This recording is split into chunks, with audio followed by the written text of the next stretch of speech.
Mais dans nos langues africaines, nous avons une mauvaise prononciation des autres langues qui ne sont pas les miennes, comme l'arabe et le français. Mohammed devient chez nous Mamadou. Al-Hassan devient Al-Hassan.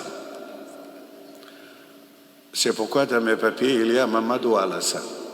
Parce que celui qui avait enregistré mon nom de naissance n'était pas en arabe. Donc il n'avait pas les possibilités, ou quand même, il ne pouvait pas écrire Mohammed. Et souvent même quand on dit Mohammed, on ajoute ou après on dit Mohammadou. C'est que nous sommes africains. Je m'appelle Mamadou Alassane Bousso, je suis sénégalais. Hier, j'avais averti qu'il est très difficile de parler de tajwid ou en ce qui concerne le Coran, vu les terminologies très difficiles à préciser en français. D'ailleurs, en français, on ne fait que qualifier, on ne nomme pas. Et en arabe, après le dialectique, en langue dialectique, déjà il y a des noms établis et qu'on peut utiliser pour parler de tajwid. C'est pourquoi je vais essayer de parler en arabe et de simplifier cet arabe. Je sais que c'est un peu difficile, surtout pour une personne née arabe et vivant en France. Mais dans tous les cas, je vais essayer. Alhamdulillahi Rabbil Alamin, wa salatu wa salamu ala ashrafil mursalin, Muhammadin wa ala alihi wa sahbihi ajma'in. وددت في هذه الجلسة أن نبين أهمية اللغة العربية لمعرفة القرآن الكريم، وهذا أمر بديهي جدا، بحيث أن القرآن الكريم نزل باللغة العربية، ولا يمكن لأحد أن ينطق اللغة العربية أو القرآن بأفضل مما ينطق به العرب أنفسهم، ولا يمكن لأحد أن يفهم اللغة العربية أحسن مما يفهمه العرب أنفسهم، ولا يمكن لأحد أن يهتدي إلى أسرار القرآن أكثر مما يهتدي إليه العرب أنفسهم. هذا أمر واضح جدا، وسبب ذلك أن الله سبحانه وتعالى الذي جعل من آياته اختلاف ألسنتكم وألوانكم اختار اللسان العربي لكلامه الأخير إلى البشرية، فكانت للعربية مزية من هذه الناحية، وليس مزية من حيث الأفعال ومن حيث الأسماء ومن حيث الحروف، وهذا شيء يدعيه كثير من الناس وهو غير موجود. قبل أيام كان هناك يوم للغة العربية، وقد دأب الذين يكتبون على وسائل الاجتماعية الفيسبوك وغيره بأن يقولوا بأن اللغة العربية تحتوي على 12 مليون مفردة. انتبهوا جيدا، وقد دأب كثير من الذين يكتبون في الوسائل الاجتماعية أو يكتبون في الصحف أو في المجلات أو يظهرون حتى في القنوات التلفزيونية ويقولون بأن اللغة العربية تحتوي على أكثر من 12 مليون كلمة. وهذا كلام ليس فقط مغالطة بل شيء من الجنون.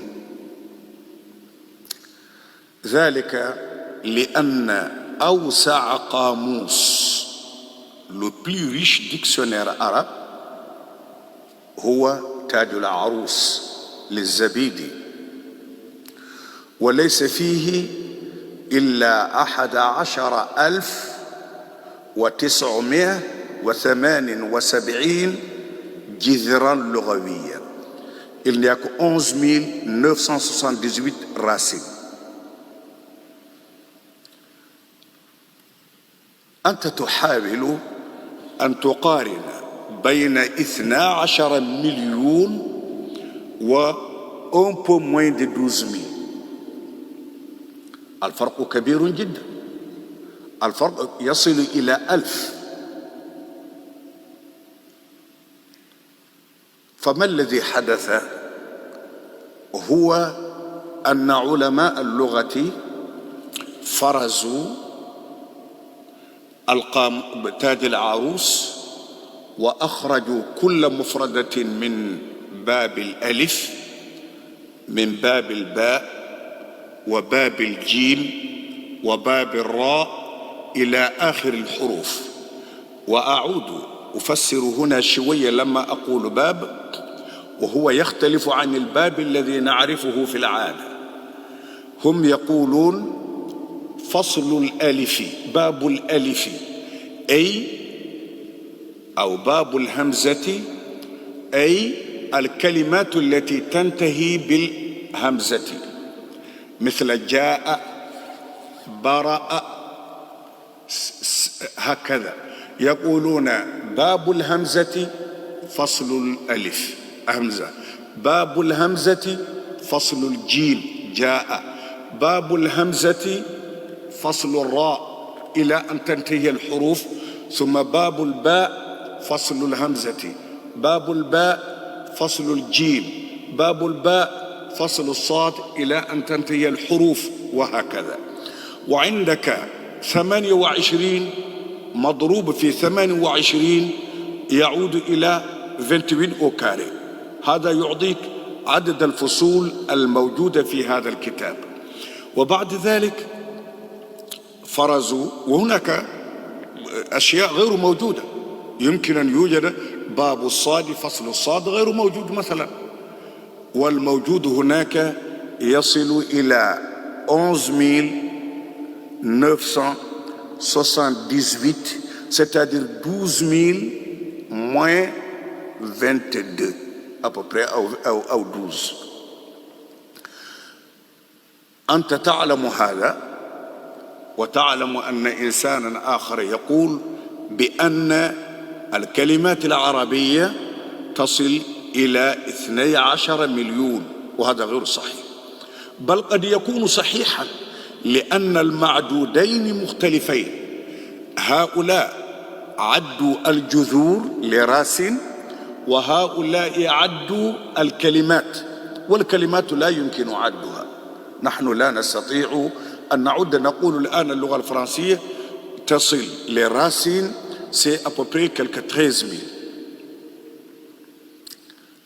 وبالعربية ذكرنا بأن هذا أكبر قاموس موجود في اللغة العربية، وفيها هذا العدد الذي ذكرنا. ومع ذلك فإن اللغة العربية تشتمل على أسرار وجمال ومتانة لا يكاد، لا نقول لا يمكن، لكن لا يكاد يتوفر في لغة أخرى. ولذلك اختارها الله سبحانه وتعالى، وقال ربنا في سورة الأنعام: الله أعلم حيث يجعل رسالاته، أو حيث يجعل رسالته، في قراءة حفص وابن كثير. ما دام الله سبحانه وتعالى هو الذي خلق هذه اللغات كلها، واختار هذه اللغة وأنزل فيها القرآن وقال بأنه أعلم حيث يجعل رسالته فما علينا إلا القبول والتسليم. فمن أراد أن يناقش بأن الله يفهم لغة كذا كان يمكن أن ينزل في كذا فلأنه لا يؤمن بالله. فمن آمن بالله آمن بأن الله تخير اللغة العربية وأنزل فيها قرآنه وعلى الناس جميعا أن يخضعوا لاختياره سبحانه وتعالى. ومعنى ذلك هو علم خاص لله سبحانه وتعالى، وإلا فجميع اللغات العربية والروسية والتاميلية والبمبرية والبرتغالية فجميع اللغات سواء، لأنها تتألف من أسماء وأفعال وحروف. فجميع اللغات يمكن أن تسبح الله فيها، وجميع اللغات يمكن للإنسان أن يكفر الله فيها، فجميع اللغات يمكن أن تقول فيها كلاما جميلا، وجميع اللغات يمكن أن يقول الإنسان فيها كلاما قبيحا. يمكن أن يسر الإنسان بكلامك بأية لغة، ويمكن أن يغضب، ويمكن أن تعبر عن كل شيء رأيته وتعرفه في جميع اللغات. وفي هذه الحيثية فلا يوجد فضل لغة على لغة، وإنما فضل اللغة العربية في أن الله الذي يعلم هذه اللغات اختارها وأنزل القرآن فيها.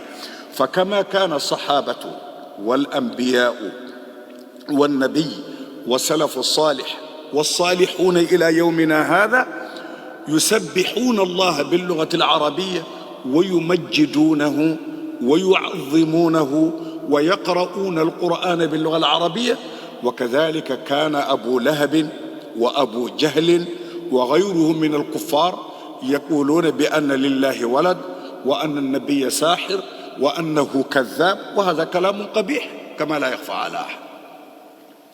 ومثلما يمكن أن تعبر في اللغة العربية يمكنك كذلك أن تعبر باللغات الأخرى، خيرا وخيرا، شرا أو شرا. فإذا انتهينا من هذه المقدمة قبل أن أواصل أريد أن أسأل هل كلامي مفهوم؟ واضح؟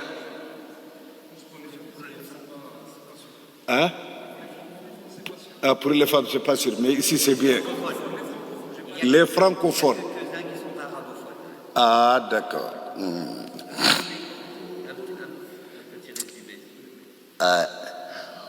Je disais que la langue arabe en tant que langue, c'est une langue comme toutes les autres langues. Il n'y a pas de différence. Toutes les langues sont composées de verbes et de noms et de prépositions. Que ce soit des langues européennes, asiatiques, africaines, des noirs, des blancs, des rouges, il n'y a pas de différence. Toutes les langues sont des langues.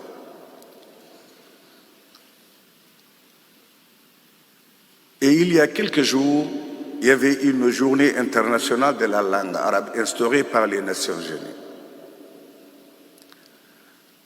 Et les gens, surtout dans les réseaux sociaux, avaient l'habitude de dire que la langue arabe contient 12 millions de mots, soulignés mots. Et alors que le plus riche dictionnaire arabe, qui est Taj al-Arous des Zabidi, ne contient que 11 978 racines, soulignées racines encore.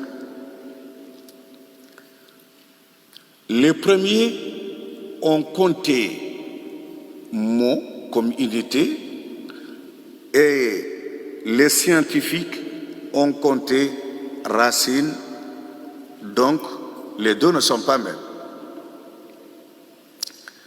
Et pour les mots, il est très difficile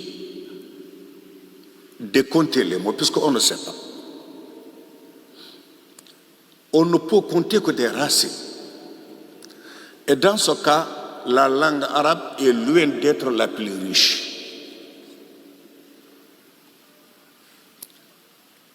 Mais Dieu, subhanahu wa ta'ala, avec sa science inqualifiable, dit dans Surat Ar-Rum, il fait partie de ces grands signes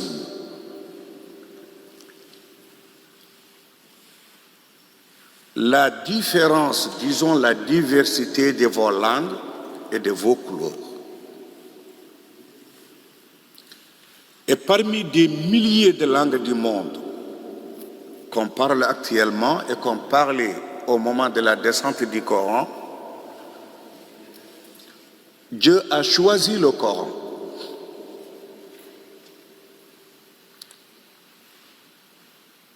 De cette étendue, la langue arabe est la meilleure langue du monde,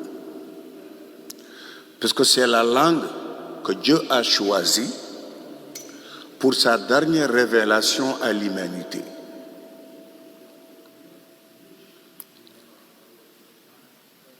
Dire qu'une langue contient de tels mots, c'est très aventureux.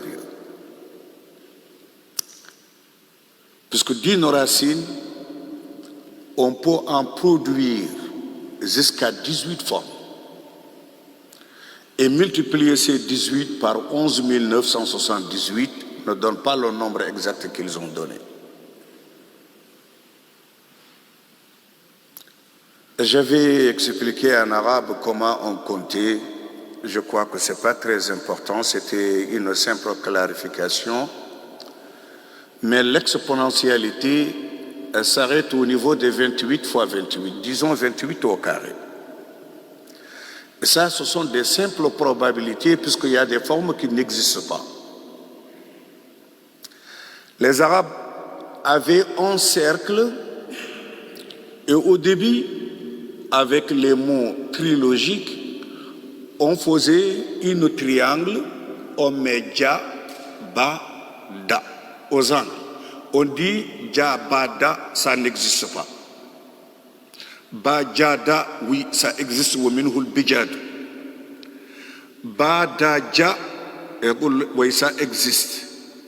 Donc, quand on fait une triangle, au sommet, une lettre, à gauche, sur la base, une autre lettre, à gauche, à droite, une autre lettre, et on alterne les tout, ça te donne 9 formes.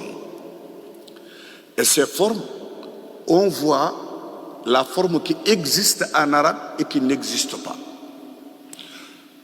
La forme qui existe, on dit une forme usuelle.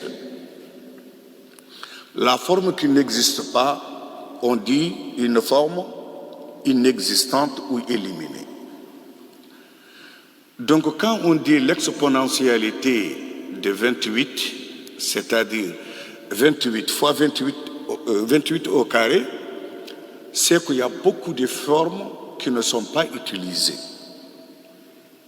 Dans tous les cas, les racines ne font pas 12 millions, c'est impossible. Il n'y a aucune langue du monde qui fait 12 millions. D'ailleurs, même moi, je me doute que si on réunissait toutes les racines des langues du monde, je crois que ça ne fera pas 12 millions. Ceci dit, nous, on ne peut pas intervenir dans le choix que Dieu a fait. Il a choisi la langue arabe. Dans Surat Al-An'am, il a dit Dieu sait là où il doit exprimer son message. Donc il a choisi l'arabe et nous, en tant que musulmans, on a accepté. Mais il ne nous a pas interdit de parler nos langues. Il ne nous a pas interdit de l'invoquer dans nos langues. On est très libre de faire. Il n'a jamais demandé d'effacer d'autres langues ou de les laisser ou de les prohiber. Il n'y a rien. Mais pour s'exprimer, il l'a fait en arabe. Et c'est une langue sacrée de cette considération. ممكن نعود للعربية أظن. تمام. Mais il faut préciser quelque chose. L'arabe en tant que langue a une phonétique comme le français a, comme un espagnol, comme toutes les langues. La phonétique, c'est tout d'abord, c'est ce que nous appelons, comme je disais hier, la terminologie, makharij al-huruf wa sifat. Cette lettre B se produit où? Donc il faut deux organes pour produire une lettre. Disons en son, en phonème.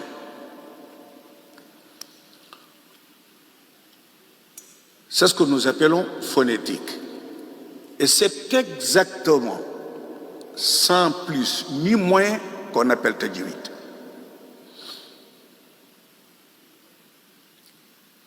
Parce qu'il y a des gens qui croient que tajwid, c'est une autre chose différente de la phonétique. En français, quelqu'un qui n'est pas français, quand il parle, tu sais que celui-là n'est pas français. Obligatoirement, il a un accent. Pourquoi? Puisqu'il ne produit pas les lettres, les phonèmes, comme le produisent les Français. D'ailleurs, même en Suisse et en Parisien, souvent, il y a une différence. La différence ne se trouve pas dans la disposition des organes buccaux, non, non, non. C'est différence de production de ces phonèmes. En portugais ou en espagnol, on roule beaucoup les airs. Et en africain, a son accent particulier. D'ailleurs, il y a beaucoup des accents africains. Et les Arabes ont des problèmes d'arabe. Et si ceux-là quittent la France pour aller dans nos pays, ils auront l'accent eux-mêmes. Donc, la phonétique est exactement ce qu'on appelle tajwid. Et tajwid en tant que tel, c'est un chapitre dans la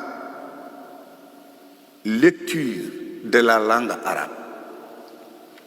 Puisque ce sont les linguistes qui ont fait sous tout ce qu'on appelle tajwid. D'ailleurs, Al-Khalil ibn Ahmed al-Farahidi, que je crois que tout le monde connaît, il est décédé à 170 Hégire, c'est lui qui a précisé tous les points de production des lettres arabes, des phonétiques arabes.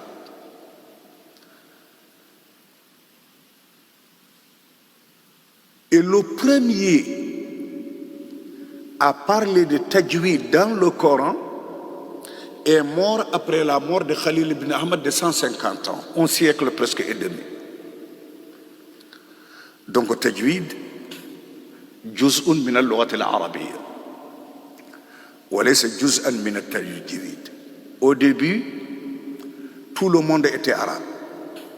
Tous les lecteurs du Coran étaient arabes.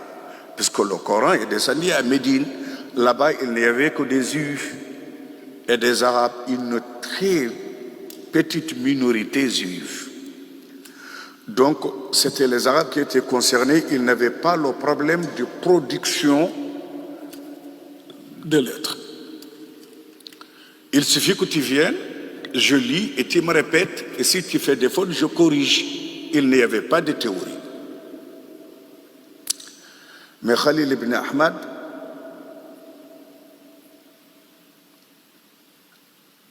a vu que, avec les conquêtes islamiques, l'État islamique s'était beaucoup élargi. Il y avait beaucoup de non-arabes, surtout les Persans, les Perses. Et c'est là prononcer l'arabe d'une manière très mauvaise. Et il faudrait qu'on établisse des règles de la production des lettres arabes. Ba, c'est pas comme pa, alors que pa, ba, ma, ba, tout ça là, se produit presque des mêmes choses avec une différence. Il a qualifié tout ça dans ses études. Et ce qu'on appelle encore sifat al-huruf, lettre S en français s'appelle, comme on le sait, S. Mais en arabe, on a encore as. As, sad, wasil. Ainsi que T. En français, nous avons ta. En arabe, nous avons ta wa ta. Des mêmes lieux. C'est seulement les échos et autres accompagnants du mot qui font la différence. C'est plus de 2 siècles que les linguistiques utilisent makharij al-huruf wa sifat, alors que les qurra qui lisaient le Coran en même temps ne s'occupaient pas de ça.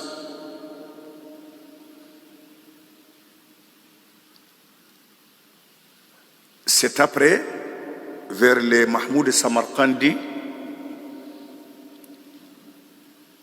que les Qurra ont commencé à s'intéresser à ce que font les linguistiques. Et pour protéger le Coran de toute déformation, ils ont introduit les deux. Et ils en ont mêlé des choses qui ne concernaient pas les linguistiques, comme Moudoud, Wal-Waqf ou Al-Ibtida. C'est pourquoi même dans les livres, on faisait la différence entre le tajwid en tant que linguistique et le tajwid en tant que coranique. Ibn al-Jazari disait وَبَعْدَ مَا تُحْسِنُ أَن تُجَوِّدَ لَا بُدَّ أَن تَعْرِفَ وَقْفًا وَابْتِدَا. Puisque déjà, tu as connu et tu comprends comment prononcer le Coran, on te dit, ou disons, al-waqf ou al-ibtida, là où tu dois t'arrêter, puisque le sang est complet, là où tu ne dois pas t'arrêter, puisque le sang est incomplet.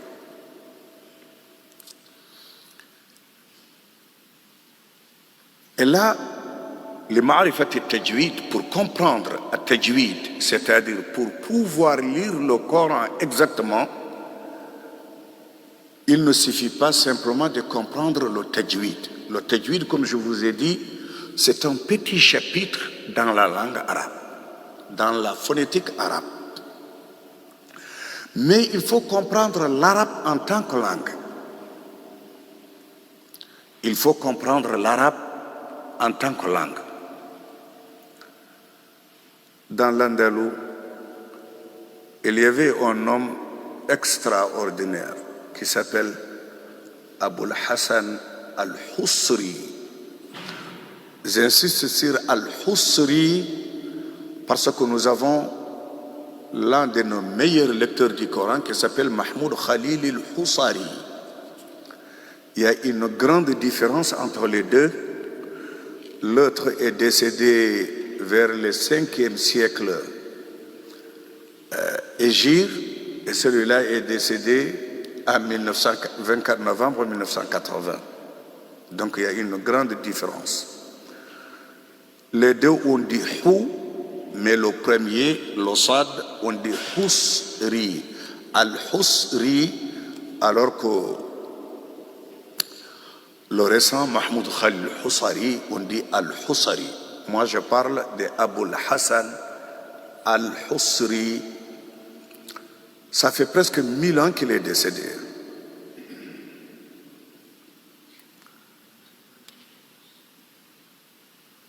Abul Hassan, c'est un poète tout d'abord. Et pour vous dire qu'il n'y a aucun chanteur arabe, qu'il soit musulman ou chrétien ou quelle que soit sa religion, il n'existe pas un chanteur arabe qui n'a pas essayé de chanter là où dit Alayla Sabbi Mata Ghaduhu. Tout, Kulthum, Ward al-Jazairi, Sabah, Samira, Tawfiq, tout ont chanté Alayla Sabbi Mata Ghaduhu. Sont les poèmes d'Abul Hassan al-Husri. C'était un grand lecteur du Coran en même temps. Un vrai connaisseur de l'arabe et du Coran. Pour vous dire, pour les 7 qira'at qui sont dans le Chatibi, il la lit la totalité du Coran 1, la totalité du Coran 2, la totalité du Coran 3, jusqu'à 90 fois. Il a commencé à l'âge de 10 ans, il a terminé à l'âge de 20 ans.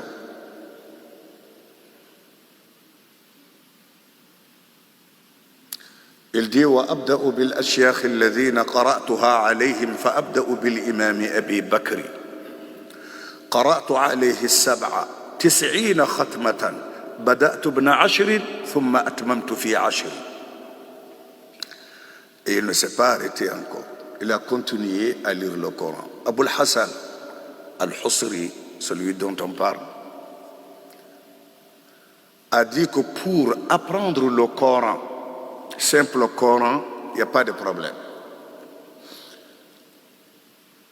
Tu peux avoir certaines connaissances de l'arabe ou au moins pouvoir lire l'arabe et essayer de comprendre le sens. Mais pour apprendre qira'at et tajwid en tant que tajwid, il faut comprendre l'arabe.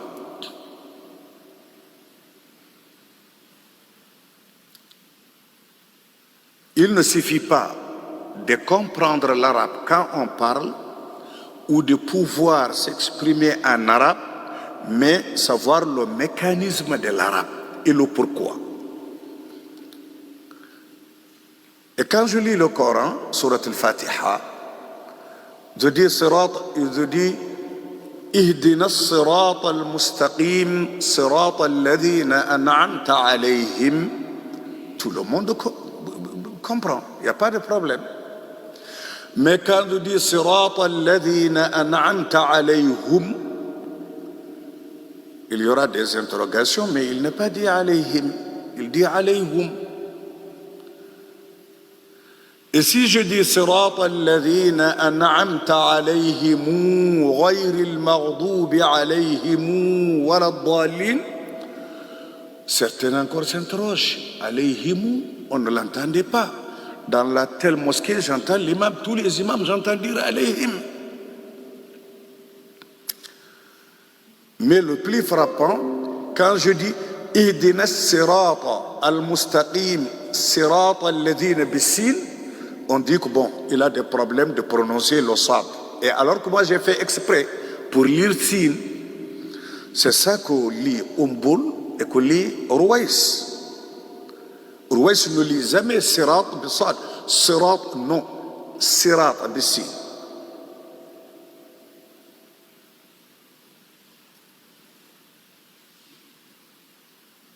Et que dire quand je dis ihdina z, je ne dis pas ihdina si.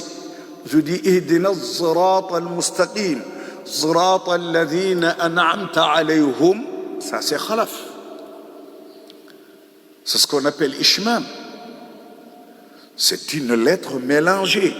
J'ai pris Sad, Z, Z et S, bon, disons S gonflé, j'ai réuni les deux, ce qu'on appelle ishmam. Celui qui l'entend la première fois s'interroge, mais ça c'est une lacune de prononciation de l'imam où il a fait exprès. Peut-être c'est un lapsus. Mais à bien regarder, on trouve que celui qui a appris sin, c'est le vrai verbe du mot. Sin, les sociales.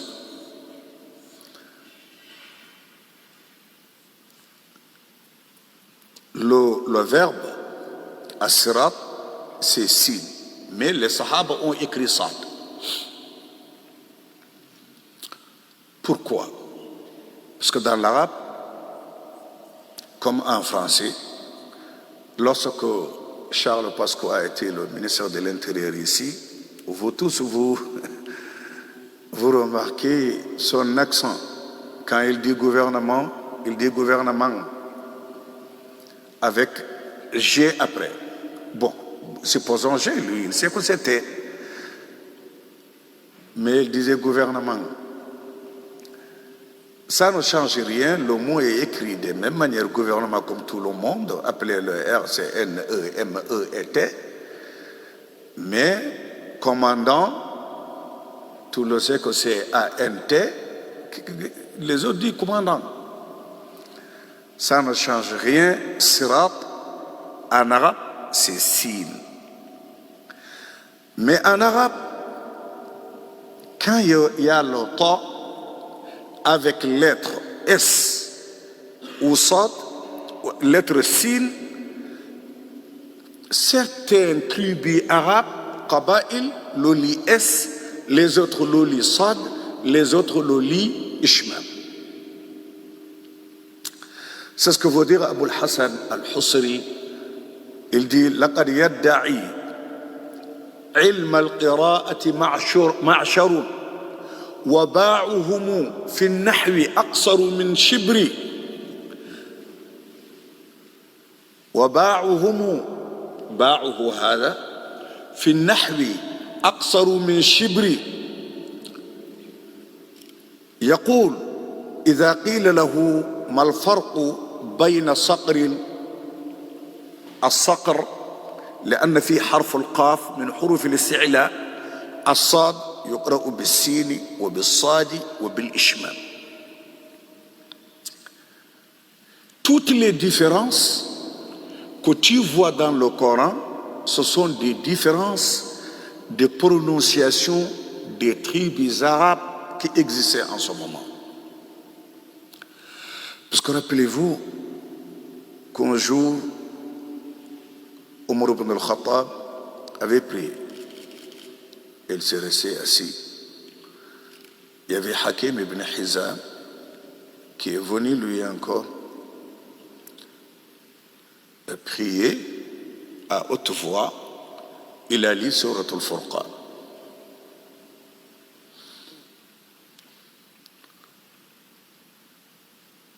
Omar l'a attendu, terminé, la poignée comme ça. Il a dit que toi, tu as lu cette sourate d'une manière dont je n'ai jamais entendu, alors que moi, c'est le prophète lui-même qui m'a enseigné Surat al-Furqan.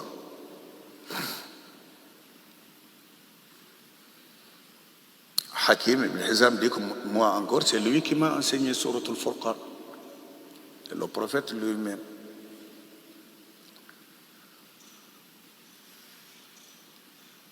Omar l'amène chez le prophète toujours, la main au cou, comme ça.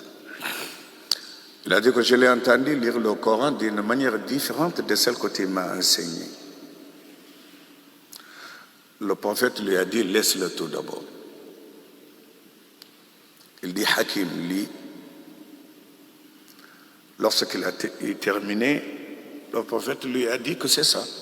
Le Coran a descendu comme ça. Il dit à Omar, lis-toi. Il lit d'une manière différente. Hein? Et pour savoir que sur Al-Furqan, les différences qui existent, il y a وَيَجْعَلْ لَكَ قُصُورًا. Il y a deux mots là-bas. Il y a وَيَوْمَ نَحْشُرُهُمْ. يا أن نتخذ من دونك يا فما تستطيعون يا وننزل القرآن يا أتوا الإضافة qui existe là-bas يا أرأيت يا الرياح يا نشرا يا لما تأمرون يا ولم يقتروا يا وذرياتنا يا يضاعف له العذاب يا فيه مهانا يا ça. Mais la version n'a pas précisé là où étaient les différences entre Omar et Hakim ibn Hizam. Et lorsque Omar lui-même eut terminé de réciter Surat al-Furqan, le prophète lui a dit, lui encore, que c'est ça, que le Coran est descendu. C'est comme ça. Omar a dit que j'avais un peu de doute puisque les deux versions sont différentes. Je ne sais pas comment ça peut être exact. Le Coran peut descendre de cette manière et de descendre encore de cette manière alors que les deux sont différentes. Il dit que le prophète mettait sa main sur mes poitrines et le doute se dissipe. Il dit Omar, il faut savoir que pour prononcer le Coran, comme c'est descendu est très difficile puisque Dieu n'a pas choisi une dialecte arabe. Il a choisi la langue arabe. Disons toute l'arabe.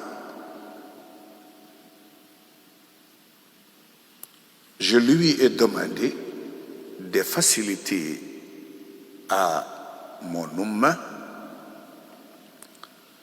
Il a permis de lire de deux manières. Je lui ai demandé de faciliter de plus. Il a permis 3. Je lui ai demandé encore. Il a fait 4 jusqu'à 7. Il dit que tout suffise. Ce hadith, ce qui est très bizarre, malgré les différentes formes de ce hadith, tous les muhaddithines sont d'accord qu'il est authentique. De Bukhari à Cheikh al-Albani, tous sont d'accord qu'il est authentique. Mais pour préciser le sens exact des hadiths, on a jusqu'à 42 interprétations.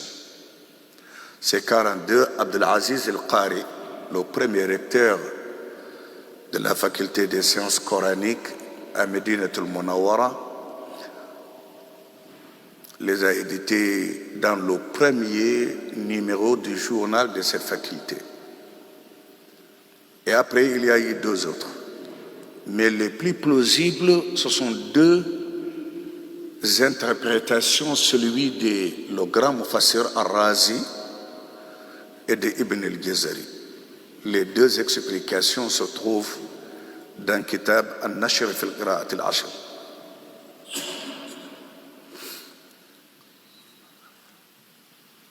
Donc, ces différences dans la lecture du Coran dépendent premièrement de la nature de la langue arabe. En français, nous avons lettre C. Si devant lui il y a O, il est K. S'il y a U, il est K. Mais s'il y a I, il est C. ainsi que E et Y. C'est très difficile de faire comprendre à quelqu'un d'autre ça. En français, nous n'avons pas harful jim, la lettre ja. Mais en composant D-I-A, nous avons ja. Ça, c'est la nature de la langue arabe. Il est difficile de faire comprendre à quelqu'un d'autre. On n'a pas la lettre ja, mais on peut prononcer ja. C'est très difficile. Et en français, on dit 10, 20, 30, 40, 50, 60. Mais après, on dit 60 et 10. On dit 80. On dit 80 et 10. Alors qu'on pourrait dire 70, 80, 90, comme les Suisses. C'est la nature. On ne demande pas à quelqu'un, aux Français, de le changer puisqu'ils s'en comprennent. En arabe encore, tout ce que vous entendez de différence, en réalité, il n'y a pas de différence. Ce qui existe, c'est ton ignorance. Partons maintenant. On dit وَالَّذِينَ يُؤْمِنُونَ بِمَا أُنزِلَ إِلَيْكَ وَمَا أُنزِلَ مِنْ قَبْلِكَ وَبِالْآخِرَةِ ou وَبِالْآخِرِهِ. Oui, بِالْآخِرِهِ, quand il le dit ici, on s'interroge. بِالْآخِرِهِ, je ne les ai jamais entendus. Mais seulement aujourd'hui même, je crois que nous sommes 26 décembre 2019, vous allez au Liban et en Syrie, vous n'entendrez rien qu'Al-Akhiri. Il ne peut pas prononcer le contraire. Il ne dit jamais Wabil Akhira. Puisque c'est l'arabe. Et le Coran est l'arabe. Inna alladhina kafaru sawa'un alayhim ou alayhim anzartahum. Anzartahum ou anzartahum. Nous avons deux. Anzartahum, puisque nous avons deux A.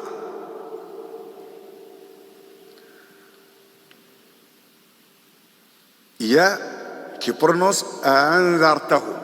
Le premier A, le deuxième devient un peu molle. Anzartahum. On dit que l'imam, pareil que quand il dit anzartahum, wala aslamtum, wala aliyatuna, pareil que le deuxième A, il ne le lit pas. Ou au moins s'il passe un peu comme ça, il devient comme une petite voyelle. Non. Quraysh, la tribu auquel appartient le prophète, ne lise jamais le deuxième Hamza. Il dit anzartahum. Ils ne disent jamais anzartahum comme Hafs, non. Ils le lisent comme Warsh. Mais trouver imam dire anzartahum, et tu as des doutes sur l'imam, non. L'imam n'a rien fait, et rien n'est étonnant. Ce qui existe, c'est que tu ne connais pas la langue arabe. D'ailleurs, ici, je veux parler d'une particularité. Dans toutes les langues du monde, je ne parle pas de l'arabe, on ne peut pas, ou quand même n'est pas souhaitable, ou au moins c'est assez lourd, de lire deux voyelles. On ne dit pas aéroport en français, on ne dit pas aé, et pourtant on a écrit aé. On dit quoi? Aéroport. Le premier on lit A, le deuxième reste un peu molle, mou comme ça. Aéroport. On dit aéroport ou on dit aéroport? Qu'est-ce qu'on dit? Est-ce qu'on lit le E correctement comme il doit être prononcé? C'est comme ça qu'on appelle tashil quand on lit à anzartahum. À anzartahum équivaut à aéroport. À anzartahum équivaut à aéroport.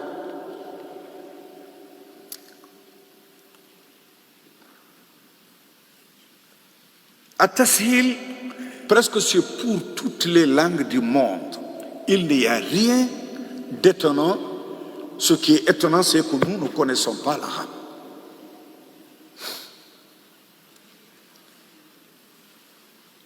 Am lam tunziruhum la yu'minun, yu'minun avec le hamza. On connaît que Warsh dit la yu'minun. D'ailleurs, ce n'est pas Warsh seulement. Il y a Abu Ja'far, il y a Sousi, il y a Hamza Silsaret. La yu'minun. Ici, je profite pour ceux qui connaissent, qui ont un peu quelque chose de tajwid, qu'après la voyelle alif, il y a waw. S'il y a hamza derrière, hamza qui a haraka. Ja'a, ji'a, su'a. On tire la voyelle plus que normal. Je crois que vous vous rappelez de ça. On dit waja'a min aqsa, waja'a min aqsa. On tire. Pourquoi? Mais s'il y a une autre lettre, comme Hamza, comme Nama, on ne tire pas. Qala, on ne tire pas. Falamma ja'a, on ne tire pas. Mais pourquoi? Parce que la prononciation arabe commence par la gorge. Ici, il y a 6. Avec la langue, la participation de la langue à la production de la lettre, il y en a presque plus de 13. Et les lèvres. La lettre la plus lointaine, c'est Hamza. Et elle est plus lourde encore parmi toutes les lettres.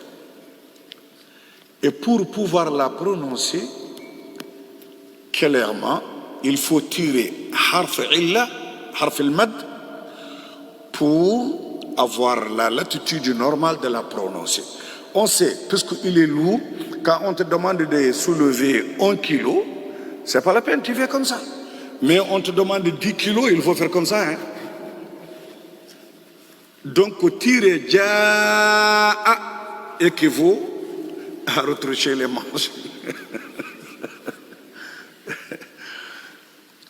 Ibn Barri l'a dit, Ibn Barri, le Marocain, il dit « Aw hamzatin li bu'diha wa thiqali » Aw hamzatin li bu'diha wa thiqali wal khulfu an qaluna fil munfasili.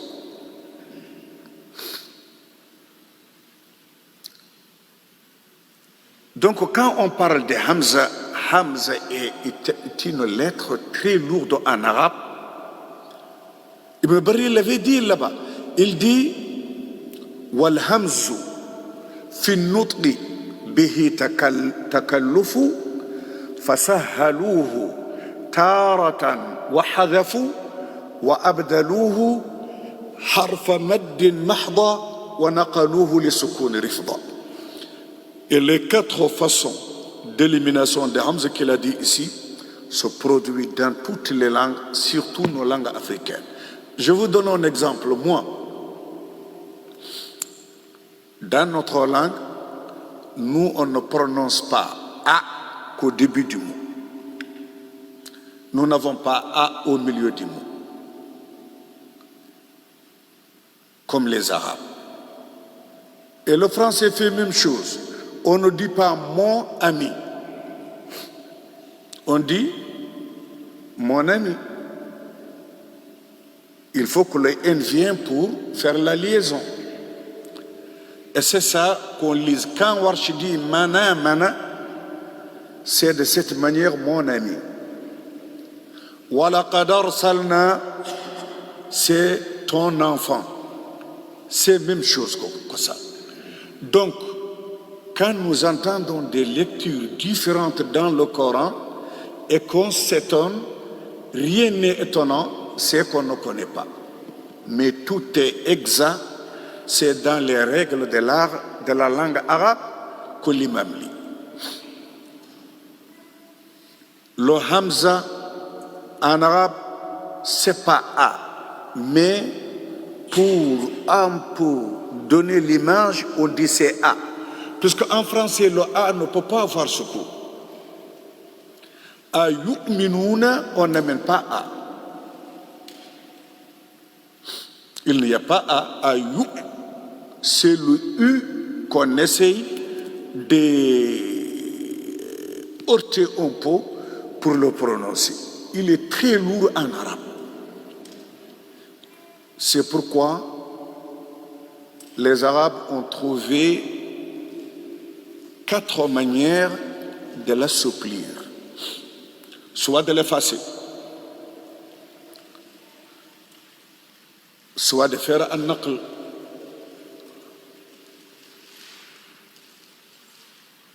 donc quand vous entendez yu'minun, yu'minun, ya'lamun, ya'lamun, ya'kulun, ya'kulun, ya'murun, ya'murun, c'est de cette manière.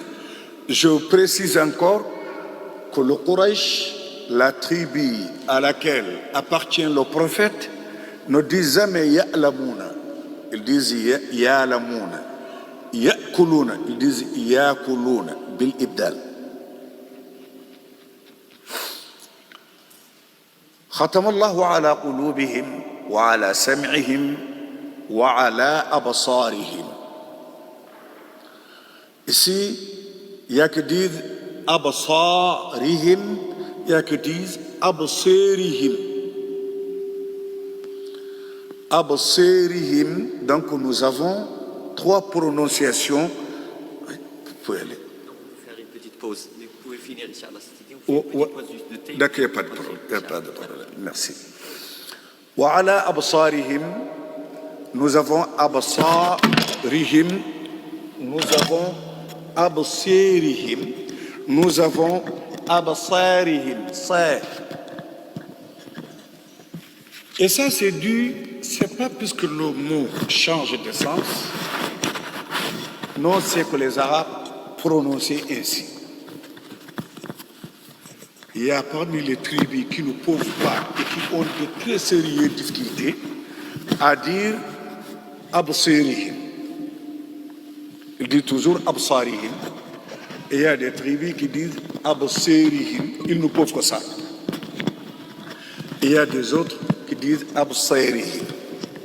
Donc c'est pour montrer que toutes les différences qu'on peut entendre ici, ou disons dans la lecture du Coran, c'est la différence de prononciation des tribus arabes que le prophète a reconnu lui-même. Donc le reste, Inch'Allah ta'ala, on va le compléter après la pause, Inch'Allah. Merci. نعرف أن هناك عدة قراءات. هل يمكن أن نجمع قراءات في قراءة واحدة مثلا في صلاة واحدة؟ أن نجمع بين قراءتين مثلا الورش والحفص؟ جزاكم الله خير. Autre question? Khalifa, il y a quelque chose? Bismillah ar-Rahim. Cher, je poserai la question en français. Dans votre traduction avant sur l'importance de la langue arabe, vous avez dit que c'était une des meilleures langues. Et puis lorsque vous l'avez abordé ce sujet en arabe, قلتم بأن اللغة العربية تحتوي على أسرار لا تكاد توجد في اللغات الأخرى. Donc peut-être on a besoin de quelques précisions là-dessus, parce qu'on pourrait croire que, et à un moment donné vous disiez aussi que la langue arabe est une langue comme toutes les autres, c'est-à-dire elle répond aux mêmes mécanismes linguistiques que n'importe quelle langue. Donc il y avait une petite contradiction peut-être, à un moment donné vous dites que c'est la meilleure langue, qu'elle contient des secrets qui n'existent pas ailleurs, et par la suite vous dites aussi que voilà, elle est une langue comme toutes les autres langues. Okay. Ouais, je répète. Ah. C'est le micro peut-être que... Ouais.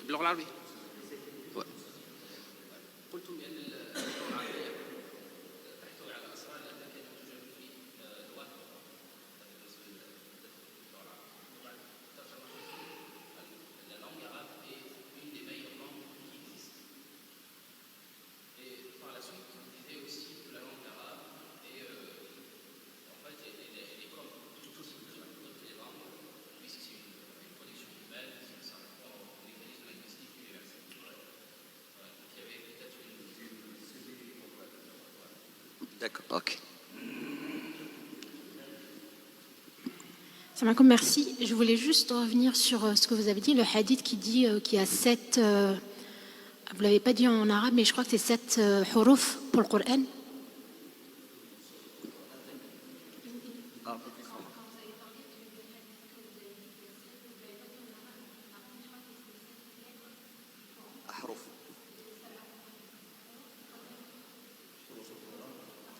الحديث 7 أحرف.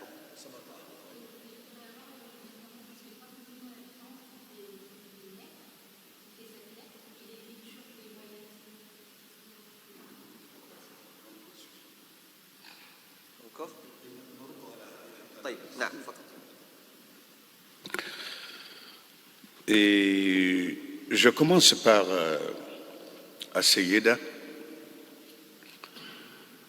C'est qu'il faut savoir que le mot harf en tant que tel n'existait pas en tant que B, T, S, J n'existait pas au temps des prophètes. C'est-à-dire ça existait, mais on ne savait pas, puisqu'en ce moment tout le monde était illettré. C'est après le Hijr que le prophète a immigré vers Médine, que les Sahaba ont commencé à apprendre l'écriture, comment écrire. Malgré qu'ils connaissent qu'il y a B, S, M, A, L, L, H, ils savaient ça, mais l'utilisation des harfs, toujours désignés dans le Coran, ou disons en la matière, désignait 3 choses. Le mot lui-même, pas la lettre. Quand on dit un enfant, les Arabes appelaient ça lettre, harf. Et nous savons qu'enfant, il y a E comme lettre, N comme lettre, F comme lettre, A comme lettre, N comme lettre, T comme lettre. Mais ces 6 lettres, on l'appelait harf. Ou une manière de lire la totalité du Coran. La manière dont Abdullah ibn Mas'ud lisait la totalité du Coran, on appelait fi harfi Abdullah ibn Mas'ud. Alors que harf nous désigne actuellement qui ne sont lettres. Mais dans le premier cas, ça a désigné un mot. Dans le deuxième cas, ça a désigné la totalité du Coran, mais particulièrement dans le Coran. Et harf encore désignait la manière de faire. Donc quand le prophète dit celui qui lit le Coran a avec chaque harf ashru hasanat, la aqulu alif lam mim harf, tout le monde sait qu'alif lam mim c'est 3 harfs qu'on a écrits, mais en réalité c'est 9 harfs. Alif c'est 3, lam c'est 3, mim c'est 3. Mais ces 3, bon, disons ces 9 représentés par 3 lettres, les 3, le problème les a appelés harf. Pourquoi? Parce que ce n'était pas le temps d'épeler l'arabe. Ils utilisaient toujours harf comme mot, pas comme lettre. Et je te dis qu'il y a une manière encore, on disait à la harf fulan, la manière de tel de lire le Coran. Donc, quand le hadith dit unzil al-Qur'an ala sab'ati ahrufin, on ne parle pas des lettres A, B, C, D, on ne parle pas des mots zahaba jalasa, on parle des manières de la lecture du Coran. Je crois que c'est clair. Merci. Pour monsieur, je disais que l'arabe contient des particularités et des beautés et disons et des secrets insondés.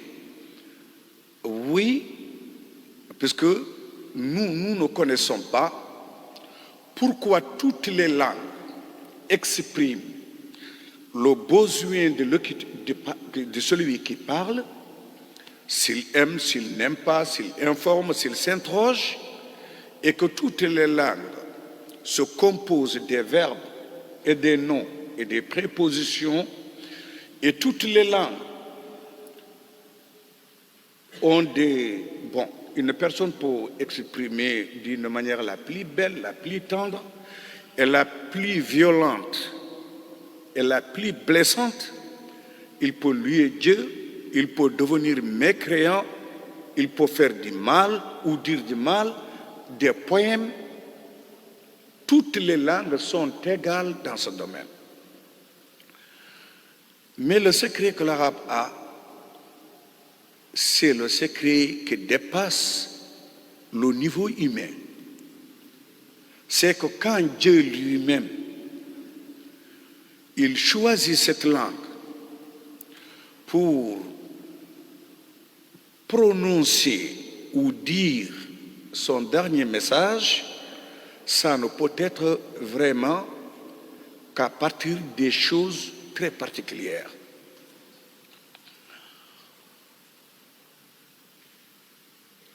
Dans Sourate Fussilat,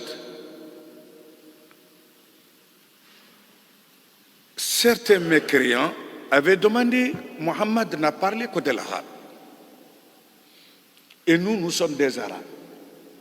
Et si vraiment c'est Dieu qui l'enseigne, pourquoi n'a pas parlé une autre langue qui n'est pas l'arabe? Vous connaissez, dans toutes les langues, nous avons la désignation des locuteurs de cette langue et les étrangers à cette langue. En arabe, c'est arabi. Toutes les autres nations qui ne sont pas arabes, c'est a'jami. A'jami, qu'il soit russe, qu'il soit benchab, qu'il soit bengalais, qu'il soit pakistanais, français, allemand, africain, tout c'est a'jami. Mais si c'est Dieu qui révèle à Mohammed, lui, il parle l'arabe que nous parlons. Et le Coran qu'il a amené, c'est en arabe que nous parlons. Si c'est vraiment Dieu qui lui a révélé ce Coran, pourquoi le Coran ne peut pas être une autre langue que nous ne connaissons pas et que nous savons que Muhammad ne peut pas parler de cette langue? Donc s'il la parle, c'est que Dieu qui lui a révélé. وقالوا لولا فصلت آياته أعجمي وعربي. C'est une interrogation très difficile pour les mécréants. Dieu a dit que vous êtes arabe. Donc il faut qu'on parle arabe avec vous pour que vous compreniez. Puisque vous êtes chargés de prêcher l'islam. Et si vous voulez encore qu'on amène une autre langue que l'arabe et qu'on mélange, est-ce que ça va bien? Non. Même dans les traductions, on met la langue de départ à côté, la langue d'arrivée à côté. On ne mélange pas. Donc dans le Coran, vous, les Arabes, vous êtes chargés de prêcher l'islam, de le véhiculer. Il faut qu'on vous parle clairement. Donc, en tant que langue au niveau humain, toutes les langues sont égales. Mais pourquoi Dieu a choisi l'arabe? Voilà le fort de l'arabe, la particularité de l'arabe. Et ce n'est pas encore pour rien. Dans Sourate Al-An'am, il a dit Allahu a'lamu haythu yaj'alu risalatihi. Allahu a'lamu haythu yaj'alu risalatihi. C'est lui qui sait là où il doit mettre son message. Et c'est l'arabe qui a continué le message. Donc il y a deux. Il y a le message, il y a l'arabe. Donc c'est l'arabe qui a contenu le message. Mais ce n'est pas tout l'arabe qui est le message. C'est différent. De cet attendu, l'arabe est la meilleure des langues. Mais hors de ce côté de divinité, toutes les langues sont égales. Ils se composent de verbes et de noms et de prépositions. Rien que ça. Toutes les langues du monde, il n'y a pas d'exception. Si on parlait tout d'abord qu'une langue, sa valeur, et qu'il est répandue, c'est l'anglais qui est la meilleure langue. Donc d'ailleurs, tous les hauts fonctionnaires de la France elle-même comprennent l'anglais. Tous les hauts fonctionnaires de l'Espagne, de l'Allemagne, de la Russie, de la Chine, et partout, tout le monde comprend l'anglais. Mais la valeur d'une langue,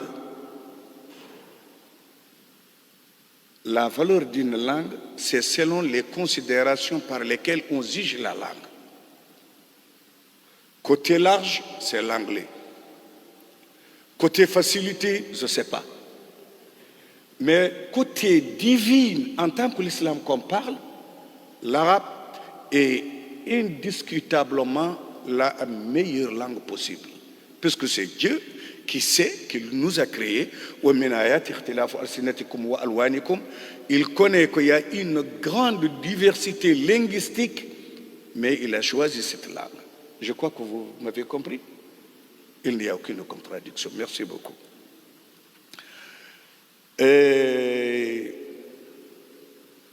La question que monsieur a soulevée,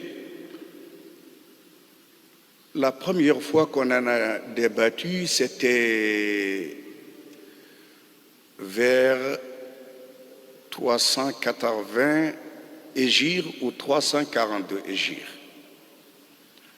Puisque je me rappelle qu'en ce moment, Ibn Khalawayh était décédé. Et que je savais qu'Abu Tayyib Ibn Ghalboun était vivant. Et qu'Abu Tayyib Ibn Ghalboun, c'est le père d'Abul Hassan Ibn Ghalboun, l'un des principaux cheikhs de Ad-Dani. Il est décédé en 401, pardon. Et nous savons qu'Ad-Dani, c'est l'élève d'Abul Hassan. Abul Hassan, c'est l'élève de son père Abu Tayyib. Abu Tayyib, c'est l'élève d'Ibn Khalawayh. Ibn Khalawayh a dit dans son livre qu'il a lu la totalité des Corans de 7 qira'at 4 fois à Ibn Mujahid. On disait, puisqu'il y a 10, on ne dit pas version, on dit harf, manière de lecture du Coran. On venait de dire tout à l'heure que harf, au début de l'arabe, disons, au moment de révélation, ne veut pas dire une lettre, veut dire un mot ou une manière de lire, puisqu'ils étaient analphabètes. Un alphabète ne peut pas savoir des harfs. La question se posait, est-ce que dans le Coran, on peut lire, fi salati par exemple, dans la prière, toutes les versions ou plus d'une version.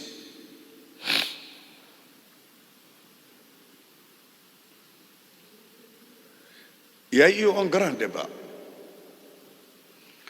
mais je crois qu'il est tranché vers 799, entre 799 et 730, et 830 par Ibn al-Jazari. Tout d'abord, Ibn al-Jazari, il faut savoir que c'est un grand muhaddith, un vrai intellectuel, qui avait toutes les qualités pour parler, quand même, du Coran. Il a dit qu'il faut tout d'abord distinguer deux choses, le lecteur lui-même et la lecture elle-même. Le lecteur, si c'est un savant, quelqu'un qui connaît, mélanger les versions, vraiment, c'est pas bon. Celui qui ne connaît pas, il n'y a aucun problème.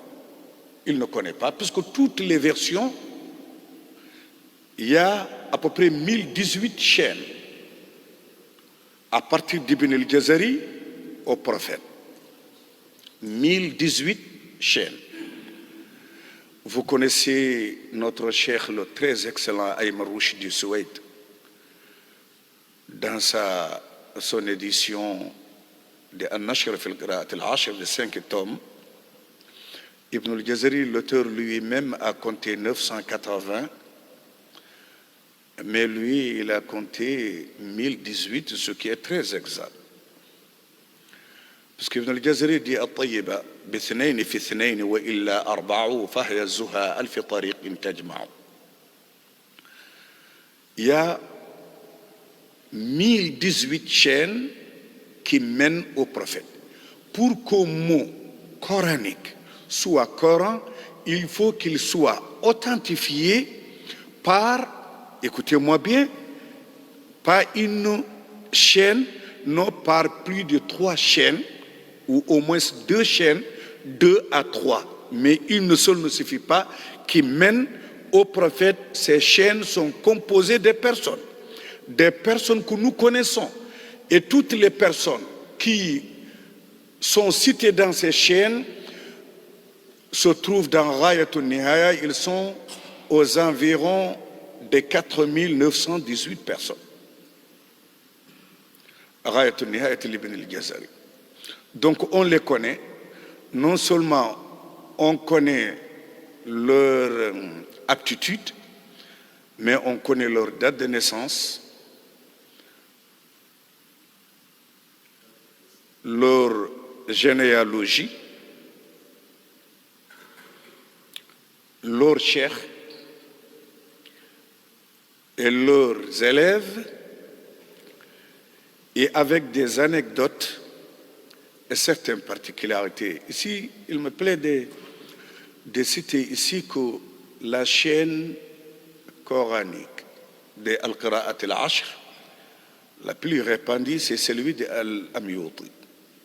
Et Al-Amyuti a terminé toutes les lectures du Coran des 1018 voix, disons chaînes, qui mènent au prophète à l'âge de 10 ans.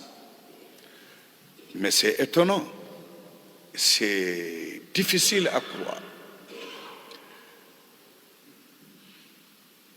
Et dans ces chaînes, dans Ghayatul Nihaya, vous trouvez qu'on dit que tel a appris de ça, il dit que non, c'est pas possible, parce que celui-là est décédé de telle année alors que celui-là avait l'âge tel. Il y en a beaucoup. On a fait tout ce qu'il faut pour protéger ce Coran. Je donne un autre exemple. D'habitude, Al-Qira'at al-Ashr al-Sughra, Al-Qira'at al-Ashr al-Sughra n'ont que 20 voix qui mènent au prophète. Al-Qira'at al-Ashr al-Kubra ont 1018.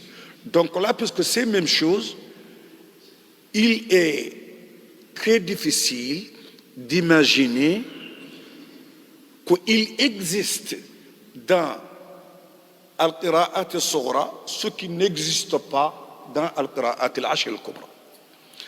Ou pour parler français, il existe 4 mots ou 4 manières de lecture du Coran, de lecture, 4 manières ou 4 mots dont il y a 4 manières de les lire qui existent dans les 10 qu'on dit les plus étroites et qui n'existent pas dans les 10 qira'at qui sont plus larges.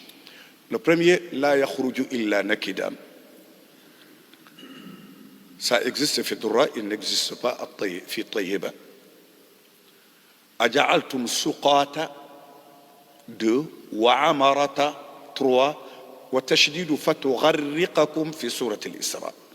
Cela existe là-bas, il n'existe pas ici. Donc, c'était une parenthèse de lire que la lecture du Coran, pour celui qui ne connaît pas, il peut lire de n'importe quelle manière à condition que ça soit rapporté par les livres authentiques qui ont clarifié la chaîne, nommé des personnes, et par étude, on connaît que oui, celui-là a rencontré celui-là, et celui-là a rencontré l'autre, et celui-là a rencontré l'autre, et on connaît leur personnalité et leur morale selon les témoignages de leurs contemporains.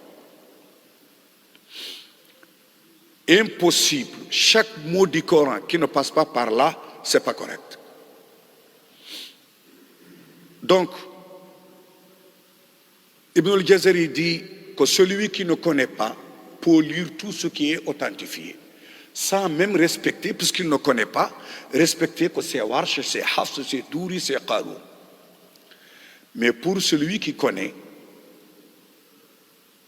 si c'est pour montrer que c'est légal, il n'y a pas de problème. Mais si c'est pour montrer que c'est comme ça qu'on lit, ce n'est pas correct. Et ça, à condition que tu lis, tu dis الذين يؤمنون بالغيب ويقيمون الصلاة ومما رزقناهم ينفقون قالون. Et tu vas والذين يؤمنون بما أنزل إليك تقول يؤمنون. Et tu tires بما أنزل إليك. Ça ne peut être que Warsh, ou au moins souci. Et ceux-là ne font pas مما رزقناهم ينفقون. Il dit, si ce sont deux versets différents encore, différents, il n'y a pas de problème. Puisque tout vient de Dieu. Mais la meilleure manière, c'est que quand tu commences, que tu suis la version que tu as choisie jusqu'à la fin. En prière, à la deuxième raka, tu peux choisir n'importe quelle version.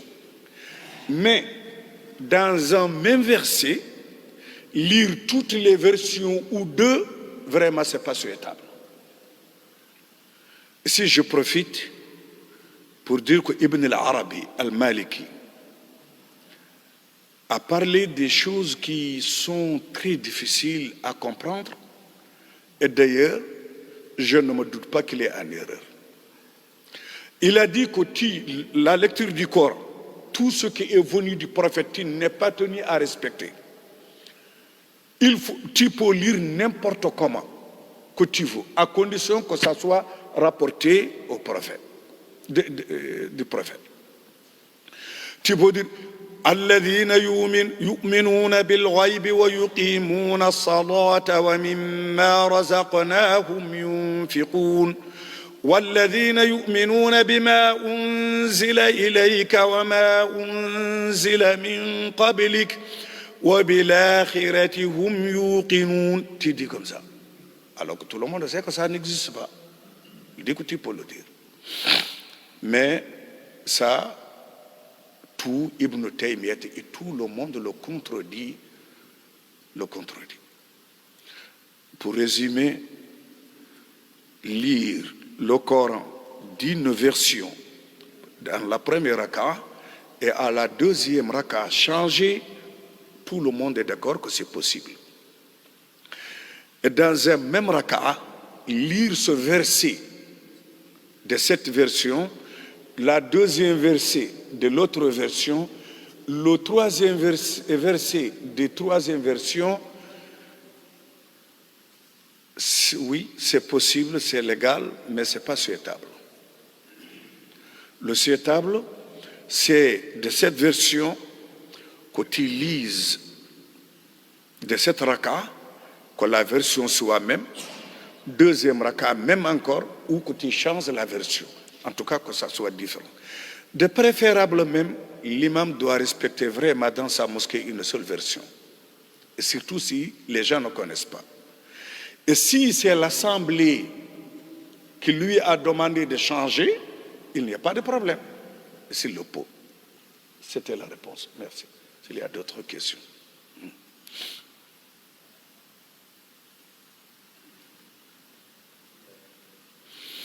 Oui, oui, comme ça c'est mieux que le micro, oui.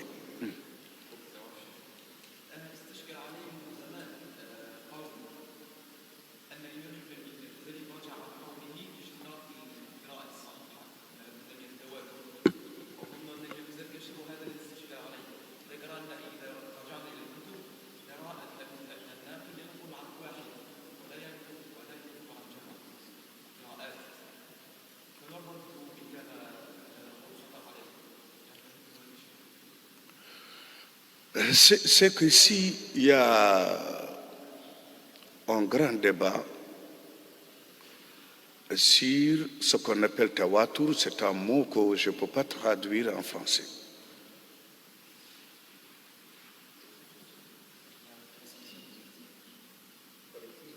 Non, collective, هذا جماعي.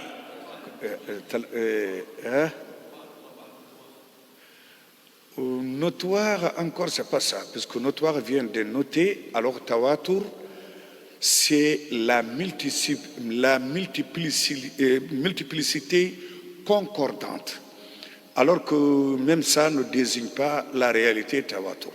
Tawatur, peut-être, c'est un mot arabe, puisqu'il faut savoir que tawatur vient d'un seul, min al-witri.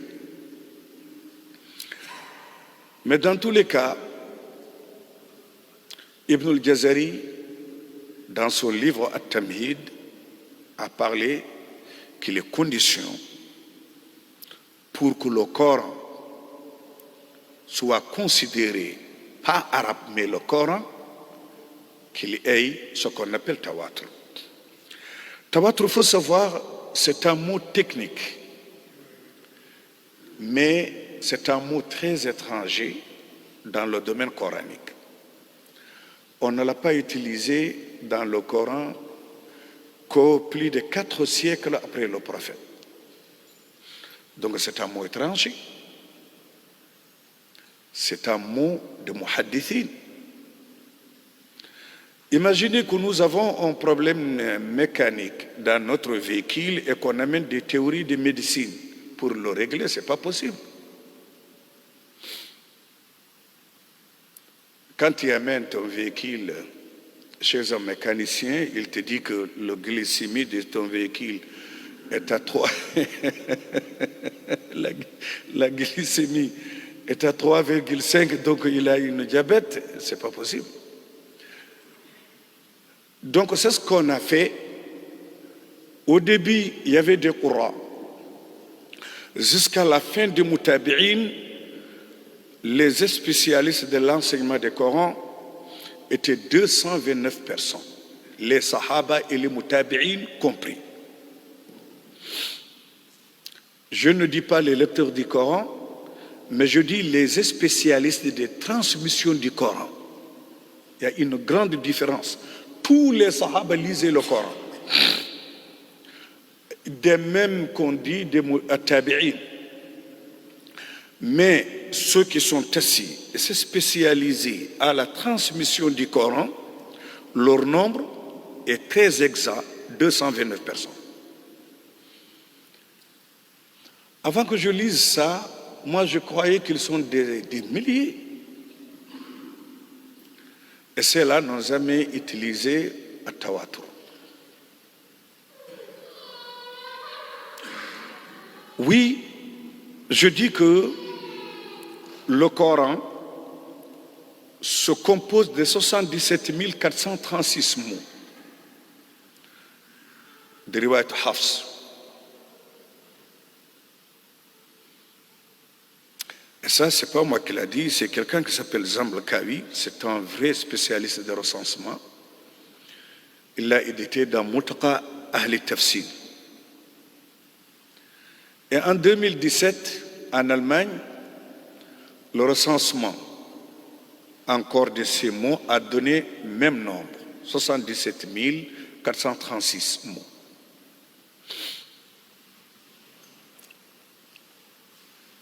Et les Al-Qurra et l'Ashara ont différence des manières de lecture sur 1206 mots.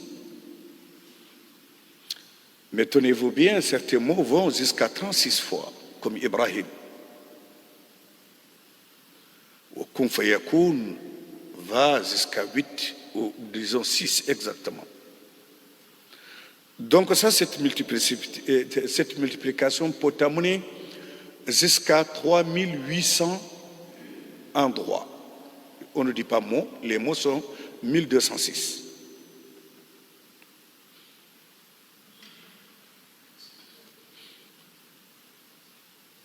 Et ces mots, les 1206, donc disons le reste, c'est mutawatir puisque tout le monde est d'accord. Puis encore, il faut savoir que le recensement que j'ai fait ne concerne que ce qu'on appelle farsh. Pas al-usul, farsh. Et farsh encore pour des chatibi peut être différent des tayyiba. On dépend des tayyiba.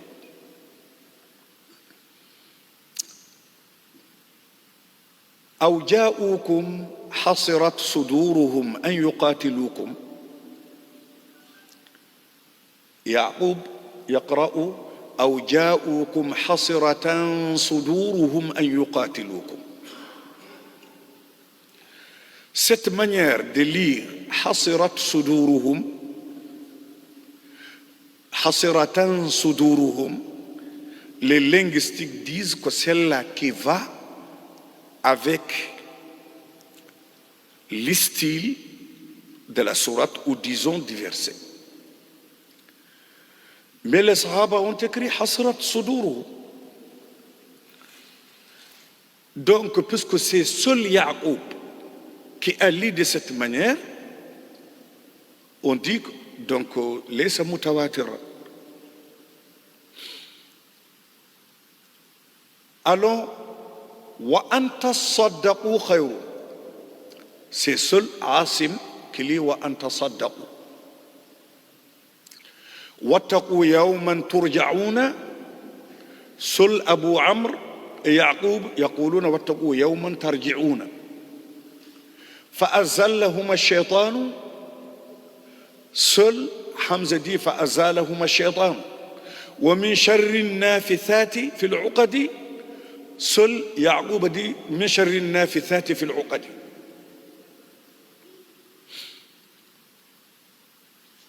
Donc on dit que pour que ça soit tawatur, il faut que ceux qui ont rapporté cette manière de lire ce mot soient au moins 3, 4, 5 ou selon disons les différences de al-usul, la définition de tawatur. Mais je t'ai dit au début que tawatur c'est un mot étranger dans les sciences coraniques. Donc on ne peut pas l'utiliser. Tu as envie de me poser la question qu'utiliser Al-Qurra. Je te dis, c'est al-istifadatu wa shuhratu. Al-istifadatu wa shuhratu. Que ça soit connu. C'est ça. Dans ce domaine, Ibn al-Jazari, le Kitab al-Tamhid, là où il parlait al-Tawatur, il l'a écrit alors qu'il avait 18 ans.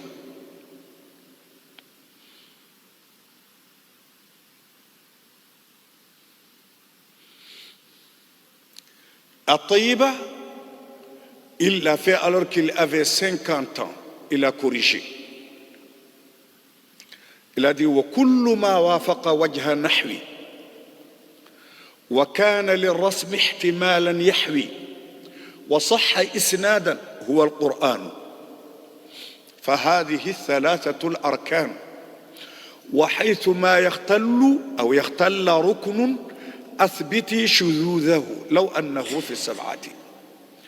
Donc c'est la dernière position d'Ibn al-Jazari, c'est que ça soit rapporté des prophètes, vérifié et authentifié.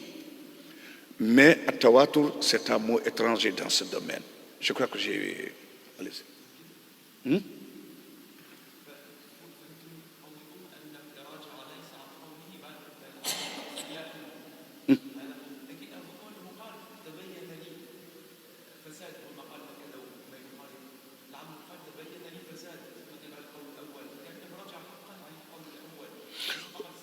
هو ليس فقط رجع بل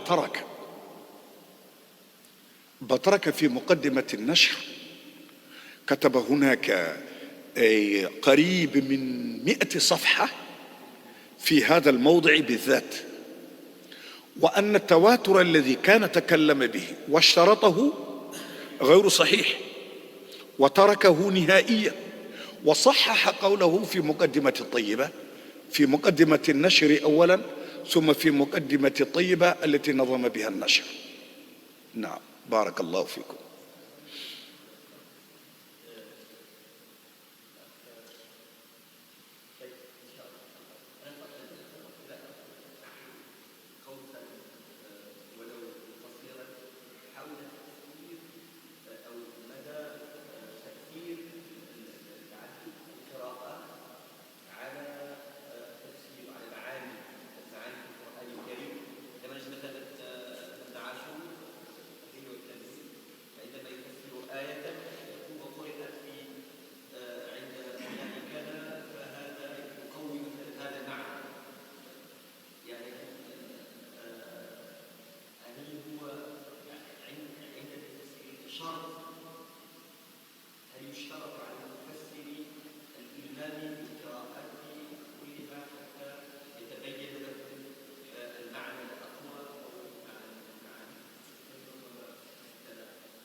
بارك الله فيك على هذه المداخلة. عندي سؤال في الحفظ، حفظ القرآن. يعني كثير من الطلبة يحفظون القرآن. تسمعني؟ أزل الميكروفون حتى أسمعك. نعم.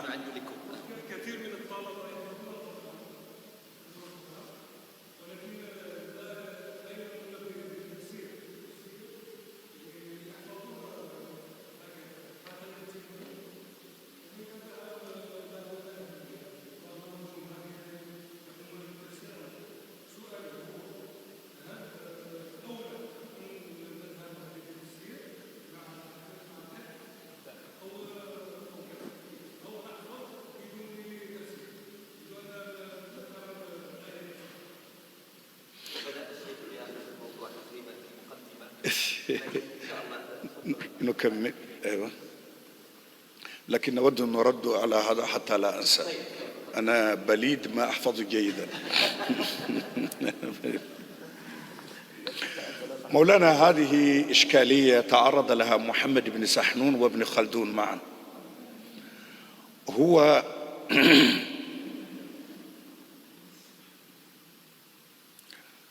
محمد بن سحنون يرى أن القارئ يبدأ بالقرآن وبالعلوم الشرعية معا، يعني حسب سنه وحسب الوقت المتاح له، يقرأ شيئا من القرآن ويقرأ شيئا من الفقه والآداب والأحاديث القليلة التي تناسب سنه. وابن خلدون في مقدمته يذكر شيئين: ما كان وما يريده هو. الذي كان أن الشباب يحفظون القرآن ويتعلمون الرسم والضبط ثم ينتقلون إلى العلوم الأخرى، وهو يفضل قبل أن يذهب إلى القرآن أن يتعلم القراءة وكذا وكذا ثم يدخل في الشعر والأدب، وبعد ذلك يتعلم القرآن ويكون ذوقه أحسن. وهذه المشكلة التي نراها ليست مشكلة متعلقة بالقرآن، وإنما هي مشكلة المنهج. فعندنا في السنغال وموريتانيا وكثير من المغرب الولد يتعلم القرآن حتى يحفظ ويتقن ويكون قد وصل إلى سن المراهقة، وأولياؤه ولا شيخه يستطيعون أن يضغطوا عليه. يمكن أن يكون يحب العلم يذهب ويتعلم، وممكن أن لا يحب فيفوته خير كثير. هذه مشكلة منهجية، المنهج المتبع. هو لما كان صغيرا يتبع كل منهج فرض عليه، سواء بجمعهما أو بتركهما أو بإفراد أحدهما. لكن لوحظ أن جمع حفظ القرآن بأية مادة أخرى إما أن يفوت الحفظ وإما أن يؤخره كثيرا. هذا لوحظ في كل التجارب الموجودة. ولذلك إلا من انتهجوا منهج المدارس الحديثة لم نرى أو لا نعلم على الأقل يعني منهجا للبلد مستقرا لكل الناس يجمع حفظ القرآن بمواد أخرى. غالبا صاحبه في باكستان وفي السنغال وفي موريتانيا الذين يحفظون القرآن مبكرا وينتهون من ذلك يذهبون إلى المدارس أو كذا. لكن في الغالب لما ينتهون من الحفظ يكون سنهم قد تقدم، يجب أن توضع لهم مناهج خاصة مختلفة عن مناهج الأولاد الذين بدأوا من الروضة، ولهم نظام ومنهج ومألوف مختلف عن نظامهم ومنهجهم ومألوفهم.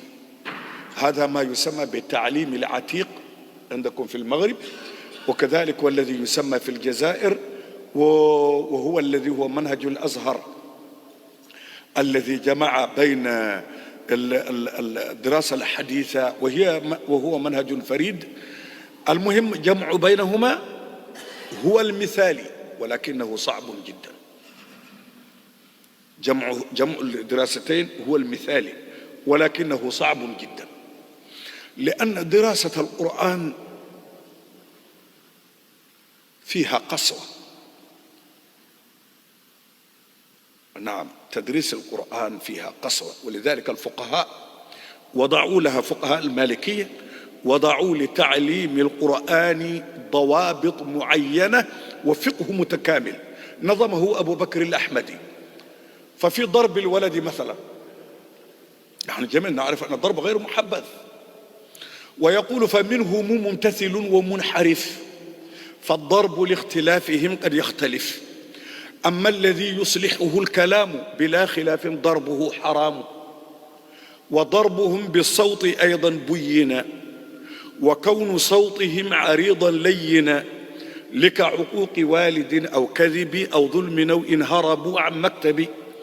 وأشهر القولين أن الضرب لا حد له، وهو الذي قد نقل، بل هو عائد للاجتهاد بحسب الأزمان والأجساد، وما تولد بضرب حرم فيه الضمان والقصاص لازما. هذه نظم هنا كل ما كتبه القابسي في كتابه آداب المعلمين والمتعلمين، وننوه بأن القابسي ليس هو صاحب الفضل في ذلك، الفضل لمحمد بن سحنون. نعم، السؤال. نعم، الفرنسي.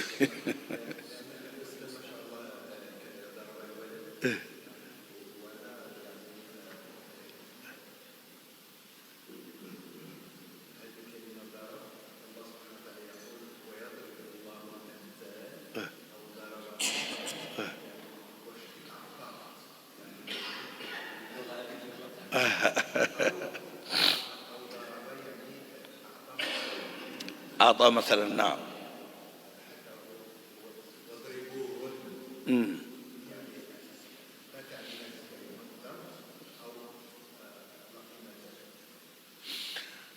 يا سيدي، هو كما تفضل الشيخ مصطفى، الفرنسية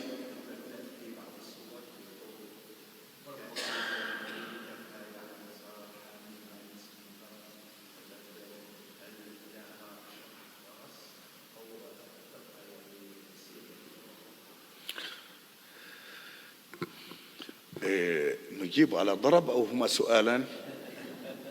سؤالان يعني. أي نعم. بالنسبة لضرب، هذا ليس في خصوص القرآن، هذا من المفردات اللغوية، يعني أمور معجمية في اللغة. لما تذهب للقاموس باب الباء حرف الضاد وتصل إلى ضرب، ستجد بأنه قد يكون عسلا، وقد يكون مشيا في الأرض، يضربون في الأرض، وقد يكون قولا، وقد يكون فرضا، وقد يكون معانيه مختلفة. هذه المعاني تؤخذ من المعاجم ويستشهد بها من النثر والشعر العربيين. هذه في اللغة ضرب مثل جعل ومثل قال. يقال قال فلان بمعنى تكلم، وقال فلان بمعنى مارس قيلولة، وقال فلان بمعنى كره. هذه معاني معجمية وهي محصورة، وقد ذكرنا بأن الأصول اللغة العربية في أوسع قاموس عربي الذي هو تاج العروس للزبيدي هي 11,978، ولكل جذر من هذه الجذور أبنية مختلفة، ولكل بنية من هذه إما معنى على الأقل أو معان متعددة على الأكثر. هذه تؤخذ من هناك. أما بالنسبة لحروف التهجي في رؤوس الصور، وقد تكلم الناس فيه كثيرا، وأحسن ما رأيته ما وجد في تفسير الجلالين: ألف لام ميم الله أعلم بمراده بذلك. هو الموجود هناك والباقي أنا لا أعرفه. نعم، نعم، من باب واسع ومريح. نعم. لا، التفاسير والقراءات كما لا يخفى عليك نعطي مثالا واحدا، وهي ليس بهذه الكثرة. فأنت تجد أن أبا جعفر ويعقوب وحمزة يقولون: إلا أن يخاف ألا يقيم حدود الله، ويقرأ الباقون: إلا أن يخاف. ففي ضم الياء وفتحها يتوقف ألف التثنية لمن؟ إلا أن يخاف الزوجين، وإلا أن يخاف هما أيضا، لكن الخائفين ليس هما مفعولين الآن. الرجل متزوج بامرأة وحصل بينهما شيء، وصلنا إلى مسألة هل يمكن أن يلتقيا من جديد أو لا. فقراءة الجمهور يسند معرفة ذلك إلى الزوجين، وهذا يحتاج إلى تقوى كبير. أنا هذه المرأة أحبها وهي تحبني، يمكن أن نخفي شيئا ونلتقي. وقراءة حمزة ويعقوب وأبو جعفر يسند ذلك إلى أولي الأمر، أولي أمرهما، يعرفان ماذا يجري في الحقيقة. إلا أن يخاف ألا يقيم. نعم، نحن ننظر أفضل ألا يلتقي أنه حدث كذا وكذا وكذا وكذا، فإذا التقيا من جديد يمكن يكون كذا وكذا. والآية الثانية في نفس سورة البقرة: حتى يطهرن.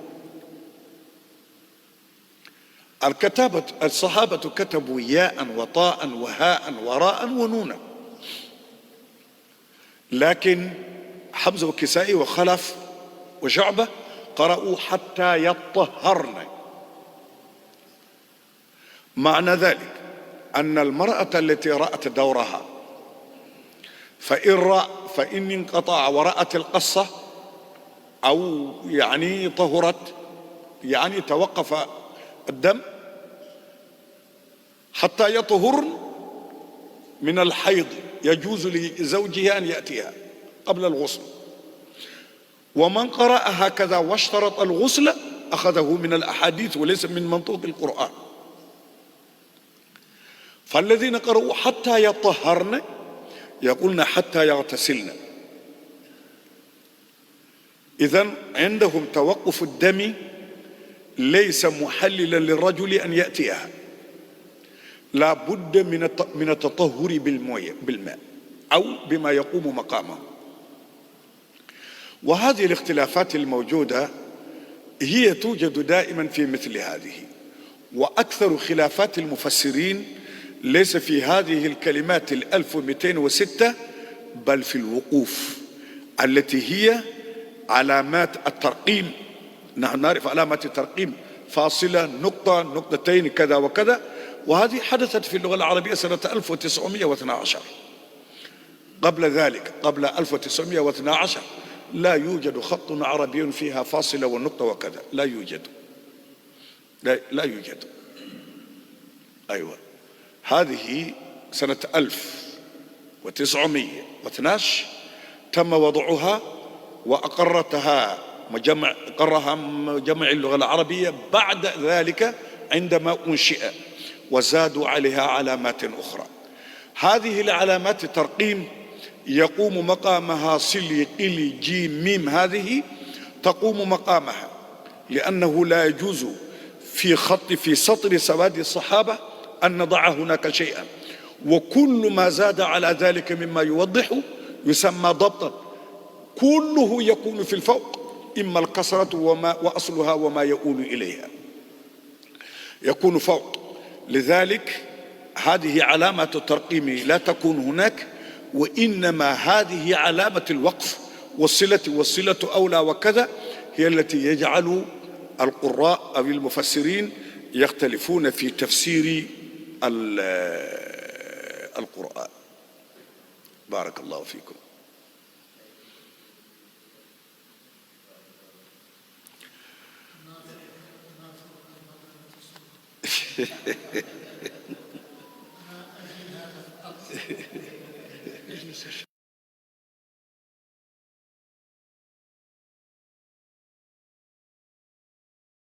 هلا أخذنا السؤال التالي من جانب الرجال في الخلف. أنا شاكير. Je suis Shakir.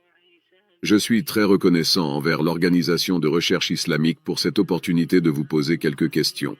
C'est la première fois que je vous rencontre, et je suis heureux de pouvoir vous poser une question simple. Je suis un homme d'affaires, et l'une de mes passions, peut-être même ma seule passion, est l'étude des religions. Il se trouve que l'une de ces religions est l'islam et son livre sacré, le Coran. Ma question est très simple. J'ai même été impressionné par ce que vous avez dit au sujet de Aïcha, c'était vraiment remarquable. Ma question est simple et concernera la famille, mais j'aimerais vraiment avoir l'opportunité de poser d'autres questions après votre réponse et de commenter votre réponse si vous me le permettez.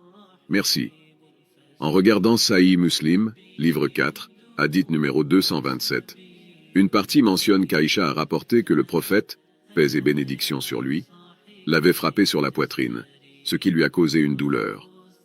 En regardant également Mishkat al-Masabi, volume 2, page 619, et Sahih Muslim, livre 9, hadith numéro 3506, on y trouve un passage que je vais résumer. Il est rapporté qu'Omar a essayé de faire rire le prophète, paix et bénédiction sur lui, en disant « Ô messager d'Allah, si tu voyais ma fille sortir et me demander des dépenses, alors je me suis levé et j'ai frappé son cou. Le prophète, paix et bénédiction sur lui, a alors ri et dit « Elles sont autour de moi, comme tu peux le voir, elles me demandent des dépenses. » Puis Abu Bakr s'est levé et a frappé Aïcha sur le cou, et Omar a fait de même avec Hafsa. Nous voyons maintenant que ce modèle se répète.